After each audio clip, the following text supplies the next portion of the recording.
Assalamualaikum warahmatullahi wabarakatuh. Acara ini diselenggarakan oleh Yayasan Bumi Insan Madani. Maka hendaklah manusia itu memperhatikan makanannya. Kamilah yang telah mencurahkan air melimpah dari langit. Kemudian kami belah bumi dengan sebaik-baiknya. Lalu di sana kami tumbuhkan biji-bijian, dan anggur, dan sayur-sayuran, dan zaitun, dan pohon kurma, dan kebun-kebun yang rindang, dan buah-buahan serta rerumputan. Semua itu untuk kesenanganmu dan untuk hewan-hewan ternakmu. Abasa 24-32.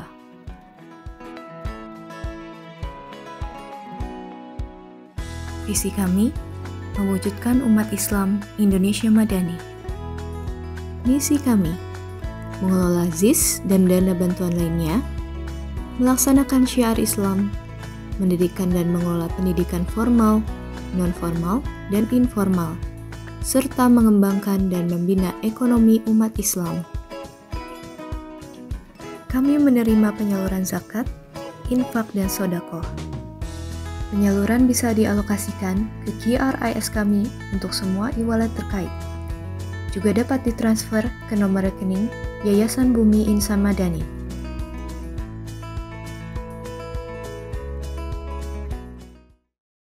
Terima kasih Bunda atas penjelasannya. Jadi bisa menjadi kontrol bagi kita semua bahwa kita ini milik Allah dan kita akan kembali kepada Allah ya Bunda. Iya, imani Allah dan hari akhir itu loh. Iya, betul. Iya yang tadi. Nah, mungkin di sini sudah ada pertanyaan-pertanyaan yang masuk. Yang pertama dari pertanyaannya udah banyak katanya ya. Iya. Iya, yang pertama dari Nadia asal kota dari Bandung. Pertanyaannya begini. Terkait hukuman untuk pelaku kekerasan seksual yang memiliki jabatan, kuasa, dan citra yang baik, rasanya sangat diperlukan juga sanksi sosial yang akan menunjukkan perilaku salah dia sebagai pelaku. Tapi, apakah memang diperbolehkan untuk kita menyebarkan info tentang identitas pelaku tersebut dengan tujuan agar pelaku jerak? Bagaimana, Bu? Sebetulnya gini ya. Tadi kan yang preventif kita bicarakan ataupun kuratif, rehabilitatif yang kita lakukan kan untuk keduanya. Apakah perlu kita menghukum orang lain? Apakah kita berhak untuk menghukum orang lain? Tidak akankah kita lelah hidup dalam koridor itu? Bayangkan ya, kalau kita berusaha terus untuk menghukum orang lain, akan apa yang terjadi? Sebetulnya tanpa disebarkan pun itu akan memiliki sanksi tersendiri. Nah, kemudian ya salah satunya mungkin di sini yang bisa kita lakukan adalah laporkan. Karena kita tidak berkapasitas di dalam hukum, di dalam penanganan, sebaiknya laporkan. Jadi apakah diperbolehkan tadi Bunda ketika kita walaupun tidak memiliki hak hukum untuk memberikan sanksi sosial? Sejauh apa ya, kalau misalnya hanya saya pikir melaporkan saja, lapor kepada, ya kalau misalnya kami di sini ada perlindungan perempuan dan anak, ada ya itu tanggung jawab negara ya sebetulnya ya, kemudian kepolisian ya pada aparat penegak hukum, silahkan lakukan, lebih terarahnya ke sana. Walaupun ada juga sih ya yang di lingkungan begitu terjadi, kemarin terjadi di daerah sana dikeroyok sama 1.000 orang ya ada juga gitu ya yang kejadian gitu ya karena tidak mengaku dan korban masih kecil. Nah, memang sih kadang-kadang tidak puasnya begitu ya karena kita menganggap itu kan akan menghukum orang, akan membuat orang korban terutama rugi sampai akhir hayat gitu ya, tidak akan ya sulit tercabut karena apalagi sentuhan misalnya ke fisik itu ya membekas gitu ya. Jadi traumatiknya tertempel di situ gitu. itu yang sulit untuk dilepas oleh korban gitu ya. Karena ketika misalnya dia mandi, dia bersabun misalnya begitu, terus terpegang area yang memang pernah disentuh, itu kan mengembalikan ingatannya gitu ya ke arah-arah situ. Itu yang terus terang terkadang saya sendiri emosi ya. Kenapa orang gitu-gitu banget sih gitu ya. Nikah aja kenapa gitu. Kan pikir kan gitu ya. Nah, ya itu tadi gitu, menghukum dalam artian ya kita membantu mungkin mencari ya, tapi tidak juga, kemarin baru saja terjadi mungkin di daerah salah satu kabupaten kota juga di Jawa Barat, ketika disebarkan ternyata 7 tersangka kabur ya, 7 pelakunya kabur gitu. Kan jadi menghalangi kinerja kepolisian ya gitu ya, lelah juga gitu kalau seperti itu gitu. Walaupun sekarang banyak metode sih yang bisa dilakukan oleh kepolisian, salah satunya mungkin deteksi di mana orang itu bisa dilakukan gitu. Tapi udah jauh gitu ya. Nah, jadi efektifnya memang laporkan.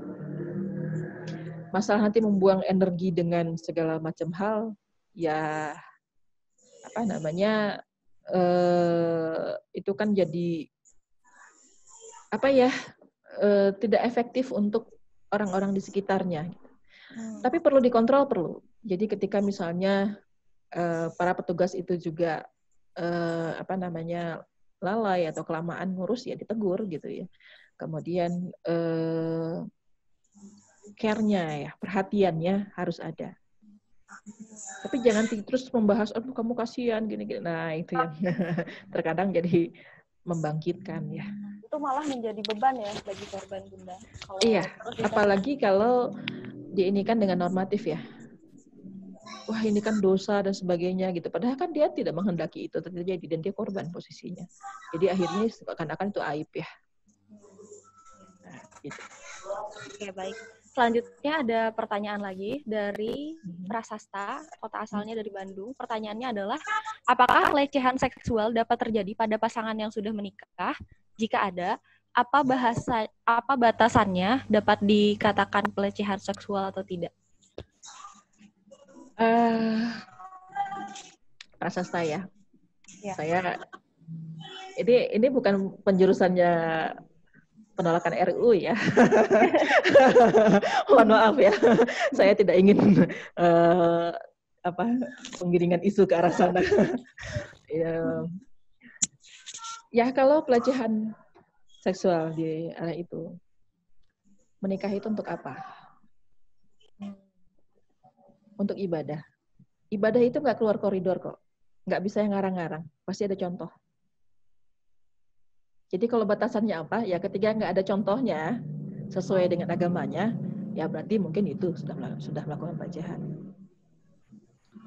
Tetapi ketika itu masih ada contohnya, ya kalau orang Islam ada contohnya pastinya, tidak keluar dari koridor itu. Ya namanya sunatullah itu berulang gitu ya. Kita lihat dulu, kita pelajari dulu. Ibadah terus ada ilmunya kan.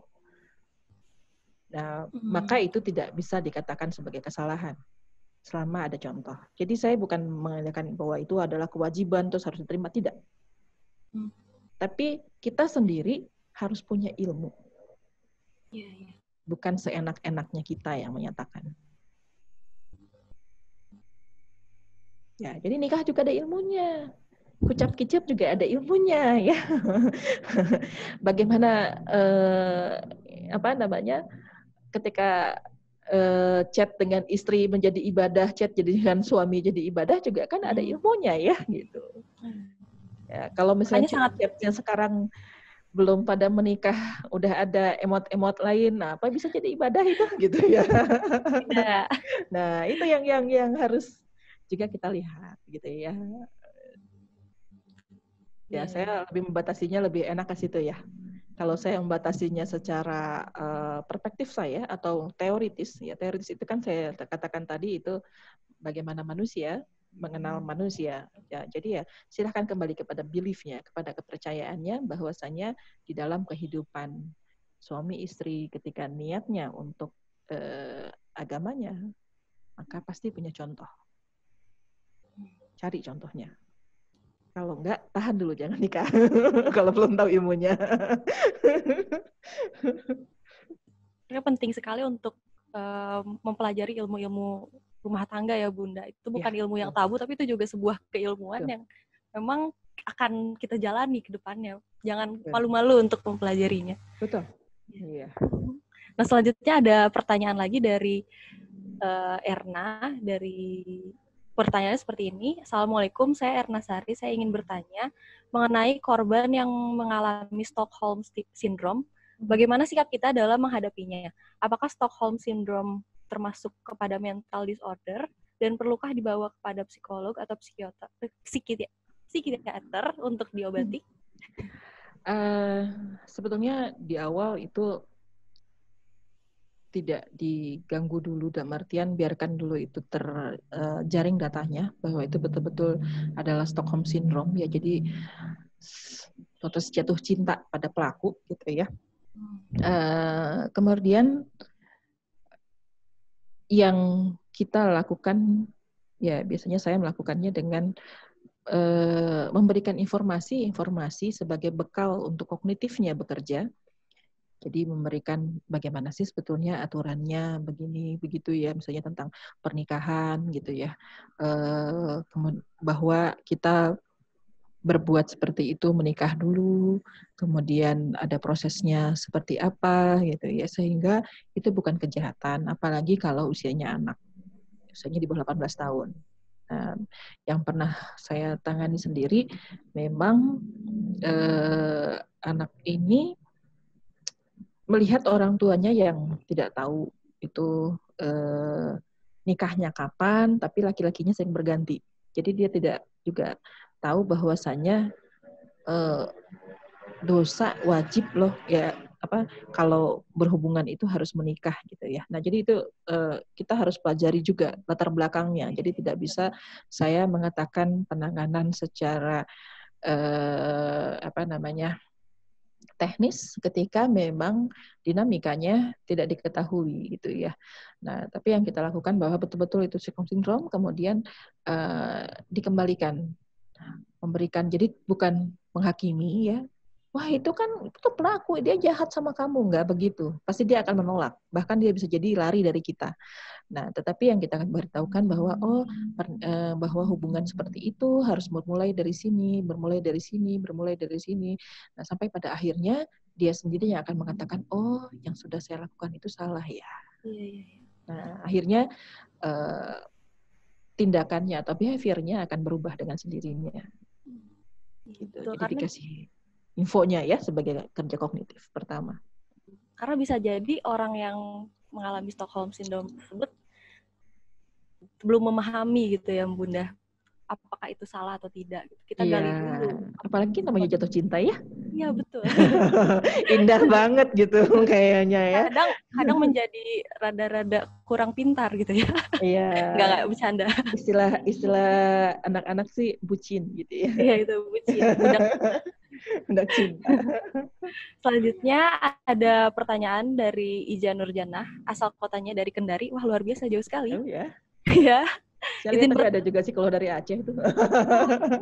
Luar biasa. Ini ya sedaerah sama Bunda ya. Katanya begini, izin bertanya Bunda, apa ciri-ciri fisik maupun emosional yang paling terlihat dari pelaku pelecehan seksual?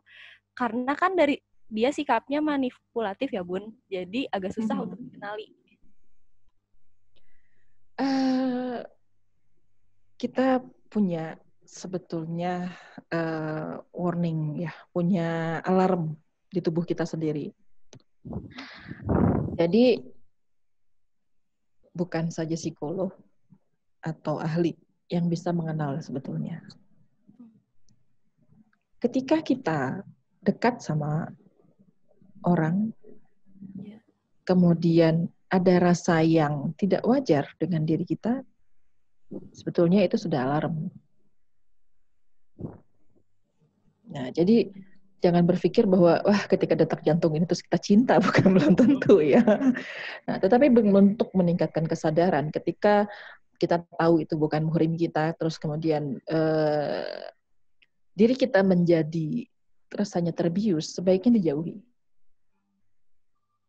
biar ada proses yang lebih indah lah gitu ya, menunggu waktu. Karena khawatirnya itu tadi menghilangkan kesadaran kita untuk pada akhirnya kita tidak waspada. Untuk berkenalan begitu kan bukan hak kita juga ya, amannya.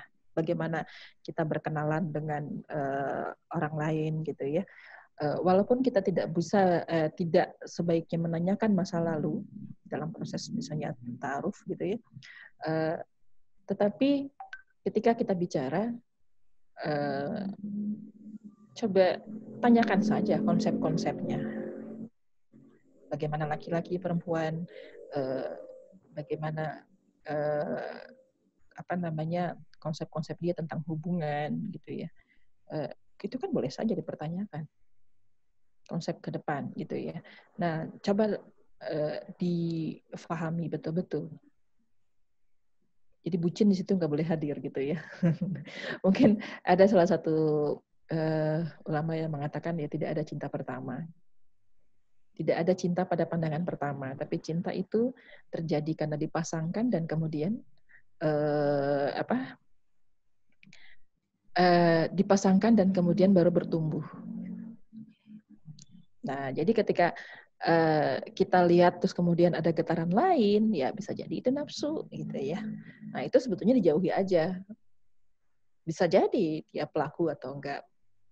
Ya kayak merak lah gitu ya, kayak burung merak kalau nabur-nabur tanda kan dengan indahnya ya, dia kibas ekornya sampai mengembang. Nah, kita kan juga tidak tahu apakah kita akan terperangkap dengan ekor burung merak itu atau tidak. Gitu. Jadi lebih baik berhati-hati.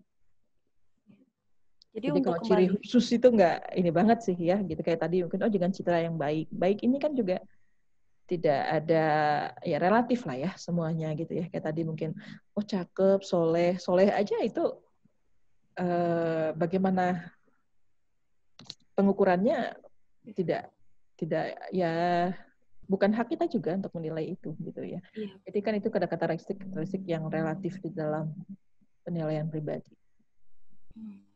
Tergantung citra diri kita juga.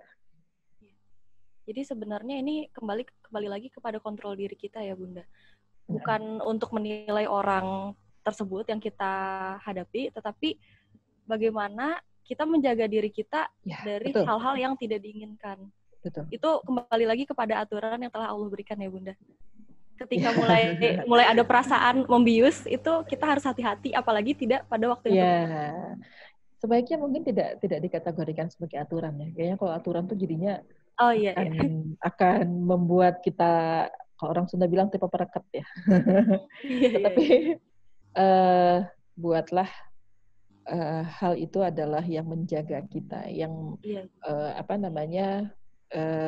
membuat hidup kita menjadi indah. Karena kalau sudah kita terperangkap dengan rasa-rasa seperti tadi, wah saya rasa ya enaknya sekejap. Next-nya ke sana akan justru membuat kita sengsara ya, si bucin ya gitu. Baik, selanjutnya ada pertanyaan dari Anissa Martiana. Beliau bertanya seperti ini. Banyak korban pelecehan seksual yang memilih untuk mengubur rapat-rapat apa yang terjadi padanya dengan alasan malu dan menjaga citra diri baik. Namun ternyata trauma masa lalu tersebut menjelma menjadi suatu bentuk perilaku lain yang juga salah. Bagaimana cara menyembuhkan trauma masa lalu tersebut dengan tepat? Apakah cukup dengan menerima dan speak out pada lingkungan terdekat? Terima kasih. Masalah speak out atau tidak itu sebetulnya bukan jadi hal yang penting. Tetapi bagaimana menerima dan mengembalikan. Dalam artian, psikolog bukan dewa. Dan bukan juga petugas ketok magic. Psikolog hanya bisa mengarahkan. Kemudian, ketika pun itu terjadi seperti halnya tadi saya membuat satu terapi misalnya, ya ketika memang harus ada yang direkonstruksi secara pola-pola berpikirnya. Jadi ketika kita memang sudah merasa butuh bantuan, ya alarmnya kita kenali sendiri bahwa saya butuh bantuan, silahkan datang, silahkan bicara. Tetapi juga tidak mengumbar pada setiap kesempatan kita harus bicara tentang hal itu. Karena apa? Pembicaraan kita pada akhirnya kita tanam di dalam pikiran kita. Kalau terus-terusan. Kalau ketemu ayam kita ambil, kita omongin gitu ya. Nah, kalau seperti itu kan bahkan akan membuat jejak permasalahan lebih panjang. Membuat ruang-ruang hidup kita itu menjadi lebih banyak. Nah, jadi kekuatan kita bertoleransi dengan stres juga tidak sama. Nilai diri sendiri ketika memang tidak merasa sanggup, silahkan.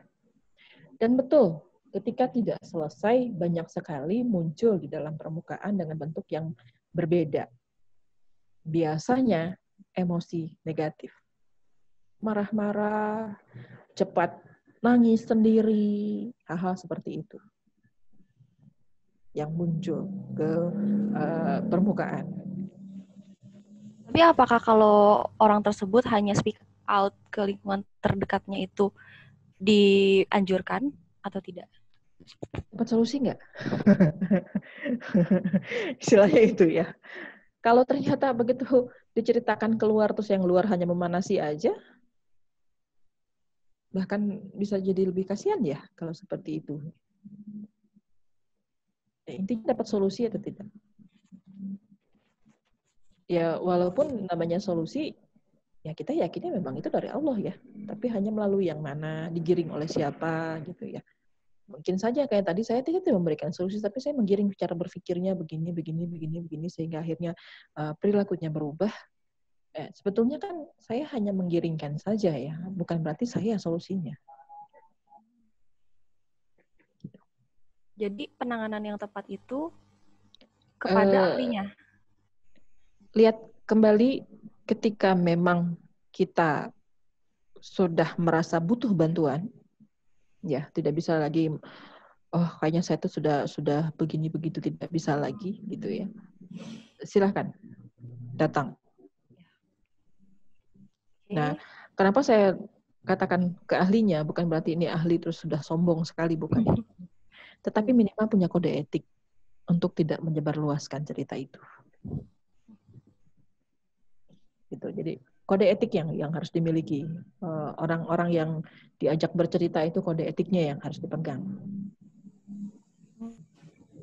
Itu ya yang kenapa diarahkan untuk ke profesional. Oke? Oke, ya sudah cukup jelas ya mungkin Kak Anissa. Lalu selanjutnya dari Isna dari Bandung. Pertanyaannya seperti ini, apakah pelaku pelecehan seksual yang manipulatif sekaligus pelaku kekerasan fisik bisa menjadi baik atau berubah jika telah menikah meski bukan dengan korban, atau bisa jadi terulang saat sudah menikah? Di dalam teorinya, kalau kita menggunakan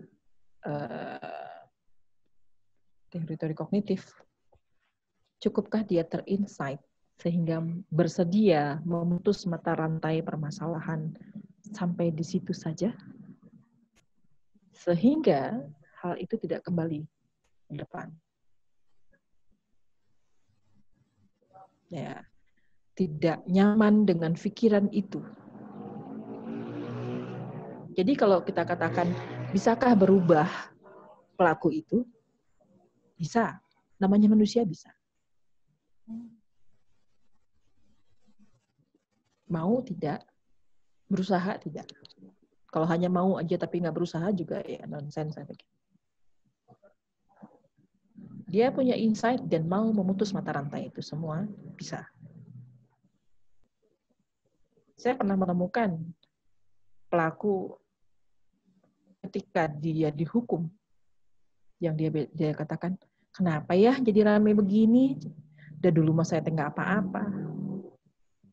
Padahal dia sudah memperanaki anaknya sampai punya anak 4. Anak sendiri. Dan dia punya citra diri yang cukup baik di lingkungan. Lingkungan tidak tahu bahwa 4 anak itu adalah anaknya dia. Lingkungan tidak menyangka, tapi dirinya berkata seperti itu. sulit sekali untuk dirubah kalau seperti itu. Bahkan itu yang melaporkan kan cucunya ya. Orang tuanya dengan usia 80 tahun mengatakan, anaknya Nurus Tunjung katanya ya, tidak tahu terima kasih. Sudah digedein malah ngelaporin bapaknya sendiri. Nah, itu berarti kan sudah mengakar. Si citra diri ini sudah menjadi konsep, sudah menjadi personality ya, sudah menjadi kepribadian yang relatif tidak berubah. Itu sulit. Makanya diusahakan untuk optimal 20 tahun.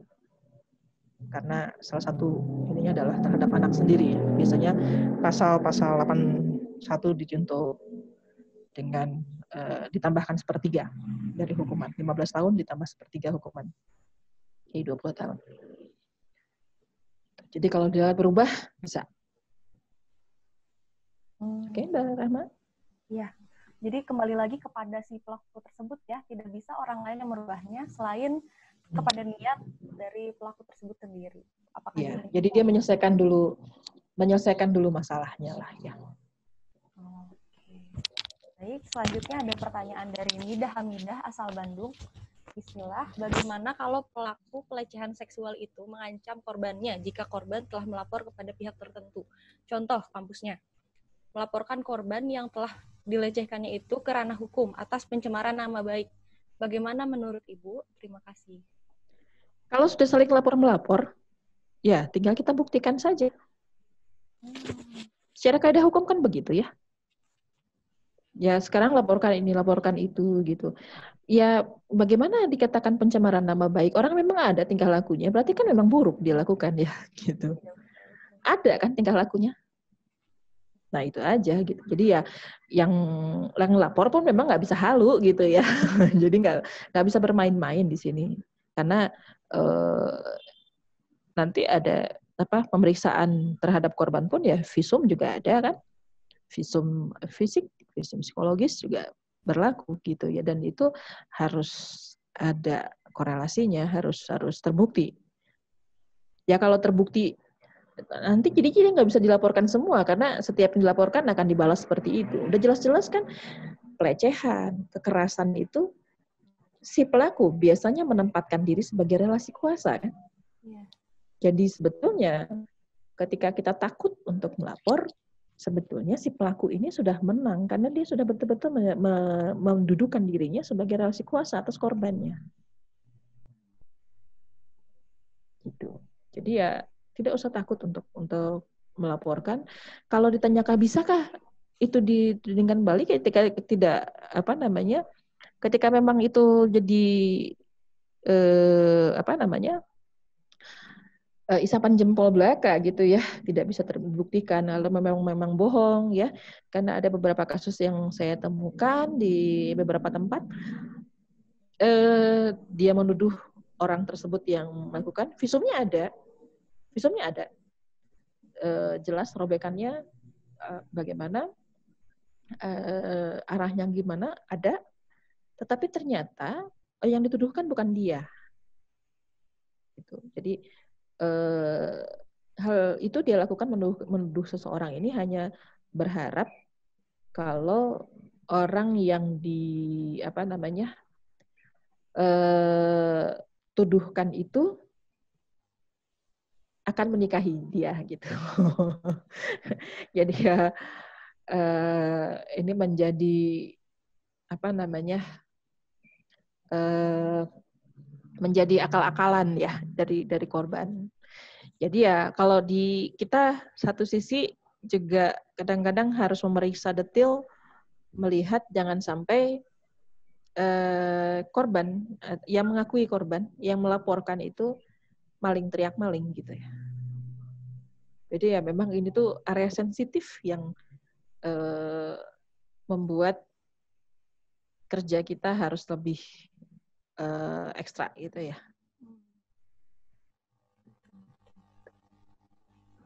Jadi kalau kita ada di posisi yang benar tidak usah takut gitu karena hukum juga akan bisa membuktikan ya. Iya, kalau benar begitu. Nah, kalaupun tidak nanti memang polisi sendiri biasanya sudah bisa melihat ya dinamikanya pas nggak nih? Bagaimana sih mereka bisa ketemu sampai akhirnya bisa terjadi hal itu? Nah, dari kronologis biasanya polisi akan menggelar kembali kasus itu. Kalau kita dari psikologis ya kita melihat bagaimana sih dia bisa jadi korban dari pengasuhannya, dari lingkungannya, dari tampilan dirinya itu akan dilihat semua. Baik, mungkin sudah terjawab ya Teh Mida. Nah, terus selanjutnya ada pertanyaan dari Queen dari Bandung. Yang pertama, apakah pelaku dengan citra baik selalu berkepribadian tidak punya empati? Mungkin yang pertama itu. Tidak punya empati. Kebanyakan ya, karena tidak semua pribadi itu sama.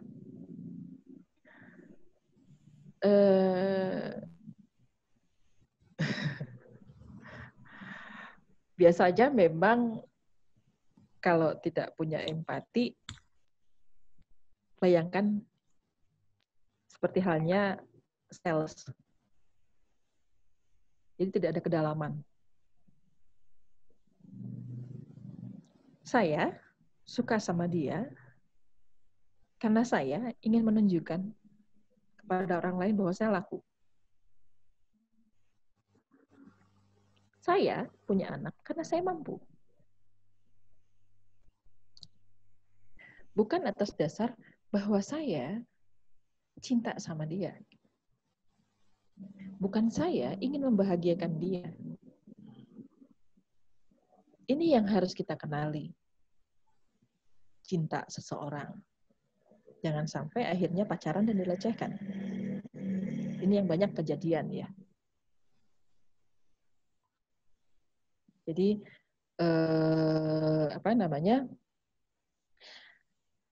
biasanya memang empatinya tipis sekali dalam kita bicara tentang pelaku pelecehan seksual.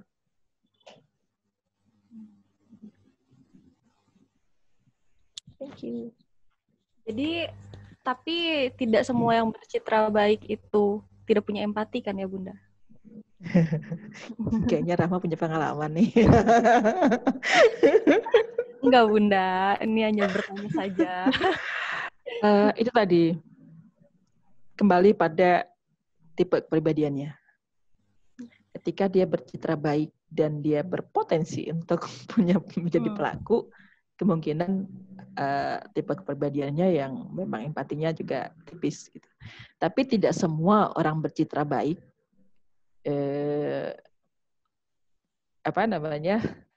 tidak berempati ya.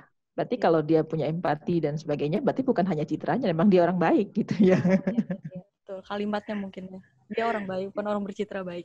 Ya, jadi bukan pencitraan, ya itulah apa adanya gitu ya. Semoga Rahma dapat yang seperti itu. Amin. Terima kasih Bunda. Semoga teman-teman di sini juga ya. Amin. Ya.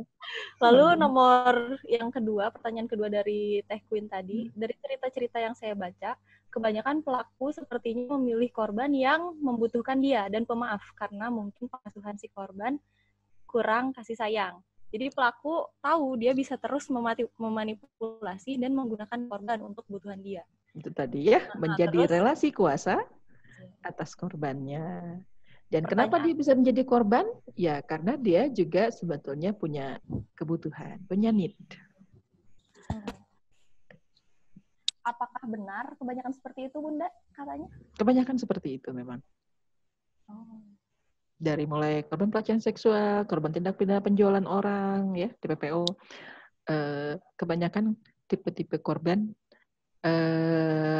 ya bisa dilihat seperti itu. Dan biasanya yang udah jadi pelaku ya punya feeling ya, dia semacam punya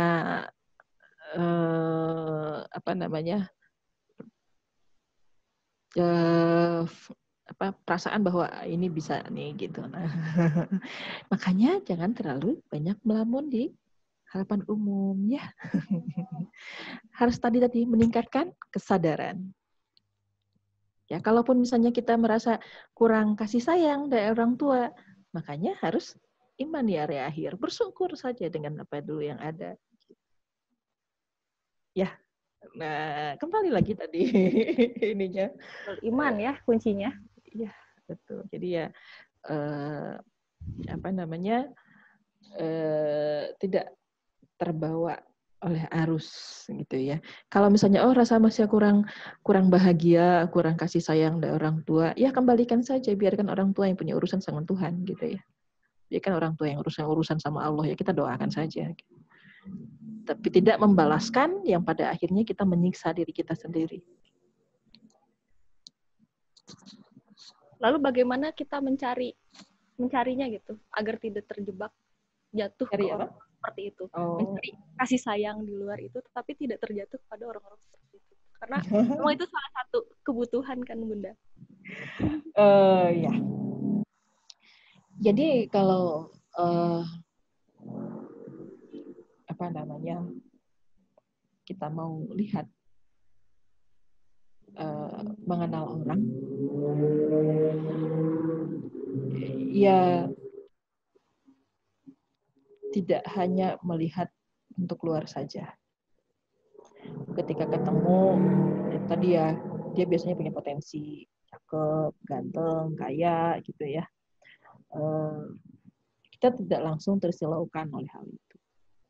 Kita sendiri juga harus punya prinsip dalam mencari hal ini. Dan kita juga selesai dengan diri kita. Jadi kalau masih punya merasa, bahwa saya ingin mendapatkan seseorang itu karena saya butuh kasih sayang dari dia, atau saya butuh figur yang tidak saya dapatkan dalam hidup saya, itu diluruskan dulu. Sehingga kalau kita masuk ke dalam kehidupan pernikahan, dapat hidup dalam nantinya memang terpenuhi kebutuhannya, yang pertamanya itu adalah bonus untuk kita. Tapi niat awalnya pasti niat yang paling tinggi di dalam diri kita. Kita butuh seperti orang itu untuk kita nikahi. Nikahnya dulu deh dilihat. Ibadahnya dulu deh. Ya, kalau betul dia orang Islam, dia betul ibadahnya, insya Allah betul juga sih dalam berkasih sayang. Dalam dia menyampaikan silaturahmi ya. Gitu. Nah, berkaitan dengan pertanyaan yang tadi nih Bunda masih berkaitan kenapa katanya korban terus membela pelaku padahal jelas dia hanya dimanfaatkan. Bagaimana kita sebagai teman memengaruhi korban untuk putus dari hubungan toksik atau pelaku tersebut. Karena sekali lagi yang pernah saya baca, kalau korban sudah kadung sayang atau empati, kadang tutup telinga ya, tutup telinga. Itu tadi. Jadi kita tidak memfokuskan langsung kepada orang tersebut. Bukan fokusnya bahwa lu harus putus sama dia, bahwa dia nggak baik untuk lu, bukan itu. Tetapi membawa cara berpikir dia sampai akhirnya dia sendiri yang memutuskan, iya ya. Misalnya saja, di dalam konsep ketahanan keluarga Indonesia, textbook 2016, bahwa ketahanan keluarga itu harus dimiliki dengan 3 konsep. Pertama, psikologis, yang kedua, ekonomi, dan ketiga adalah agama. Ya, bisa kita inikan agama dulu, ekonomi, kemudian psikologis juga bisa. Kita bawa konsep itu. Apakah secara agama dia sudah betul caranya seperti itu? Belum apa-apa, udah sentah-sentuh, udah ngatur-ngatur? Betul nggak secara agama? Yang kedua, secara ekonomi bagaimana? Dia sudah bisa bertanggung jawab. Yang ketiga, bagaimana konsep kenyamanannya? Apa kenyamanan yang paling utama di dalam konsep hubungan? Kalau kita orang Islam, konsep pertama di dalam hubungan laki dan perempuan terutama, atau hubungan interpersonal yang dia boleh bercampur sampai privasi, ya pernikahan. Apa artinya? Ijab kabul. Berani nggak? Setelah ijab kabul, baru di situ akan tertanam bagaimana kita saling membangun understanding, saling membangun membangun saling pengertian. Berikutnya fun-nya. Bisakah sama-sama di dalam pernikahan itu membangun satu kesenangan? Yuk kita lomba-lomba yuk, kalau hari ini kita kolamnya begini, besok begini. Kalau besok kita nggak puasa, nanti kita bisa puasa bareng-bareng. Tidak yang satu kok bisa ya, padahal kan istrinya soleh, baik banget gimana, tapi kok bisa ya suaminya selingkuh. Nah, biasanya situ fun-nya udah nggak nyambung. Kalau hal itu sudah memberikan semuanya, baru kita bisa menyeluruh, memberikan semuanya kepada pasangan. Jadi nggak dibalik. Nggak kita memberikan tubuh kita memberikan pribadi fisik kita, baru kemudian kita mengharap mendapatkan kenyamanan dari dia atau memaksakan mendapatkan kenyamanan dari dia, pasti berantem terus kalau seperti itu. Dan hal itu ketika terjadi sebetulnya merusak juga kepada kerja otak. Safety, understanding, fun, and influence. Jadi ya, hubungan ini jangan diterka-terka. Karena peredaran apa yang ada di tubuh kita itu sudah pasti. Sudah jelas yang menciptakannya dan harus berjalan seperti apa. Jadi jangan dicoba-coba. Ilmunya ada. Nggak boleh seenaknya dewe. Istilahnya, ya kalau nggak mau diperkosa ya jangan perkosaan gitu ya. Kalau orang Sunda membilang ya gitu ya. Pakai baju yang benar. Ya tidak memunculkan hasrat-hasrat pada orang lain. Ketika semua sudah dijaga tapi tetap menjadi korban, mungkin itu hal yang lain yang akan berlaku ya. Iya. Itu namanya takdir ya. Solusinya itu adalah saling bekerja sama ya Bunda. Ya, saling menjaga. Jadi ya kami juga mungkin sebagai orang-orang mitra-mitra yang ada di perlindungan perempuan dan anak juga tidak akan mampu bekerja sendiri. Dan sini juga ada kepolisian, ada pengacara, ada hakim, ada jaksa. Kemudian ya itu mungkin yang ada di negara ya. Tapi ya yang ada di lingkungan ya masyarakat itu sendiri. Iya. Lebih fokus kepada bagaimana mengarahkan cara berpikir korban daripada fokus kepada harus putus mungkin ya Bunda. Ya, jadi poinnya. Bukan kita yang memutuskan. Karena kan yang merasakan hubungannya kan dia. Yang menerima sensasi sentuhan, sensasi ciuman dan sebagainya kan dia, bukan kita. Dia yang merasakan nyaman-nyamannya terus mau kita cut. Bagaimana kita mau mengambil itu? Gitu ya. Karena bagaimanapun yang namanya kesenangan, yang namanya rasa enak itu ya akan menagih untuk diulang. Secara behavior kan begitu gitu ya. Jadi kita nggak bisa cut di situ gitu. Kita memberikan informasi yang berbeda sehingga akhirnya berproses di dalam dirinya akan mengubah tingkah lakunya. Intinya lebih ke sana. Oke. Lalu selanjutnya masih berkaitan dengan pertanyaan tadi, terakhir, kalau kita teman atau kenal dengan pelaku, bagaimana kita membantu dia menjadi pribadi yang lebih baik atau stabil sebelum akhirnya dia memakan korban? Sebetulnya kalau sudah tahu kalau dia ini pelaku, gitu ya. Sebetulnya caranya nggak jauh dari seperti tadi. Tidak usah menyentuh tingkah lakunya langsung. Dicoba. Selama dia masih punya otak, pasti kita masih bisa mengajak dia untuk berpikir. Jadi jangan di-stop akhlaknya. Tapi yang kita stop adalah tauhidnya gitu ya, yakinnya dulu sama Tuhan gitu. Nah itu jadi kalau kita langsung ngatur akhlaknya beda. Jadi akhlaknya ini cukup kita contohkan saja bagaimana kita berinteraksi dengan orang lain. Kalau akhlaknya yang kita omongin ke dia, pasti dia akan menolak. So tahu lo, so alim lo dan sebagainya kan bahasanya. Nah, tapi tidak di situ kuncinya. Justru kita yang kita ini kan konsepnya dulu sehingga lahir tingkah laku yang berbeda.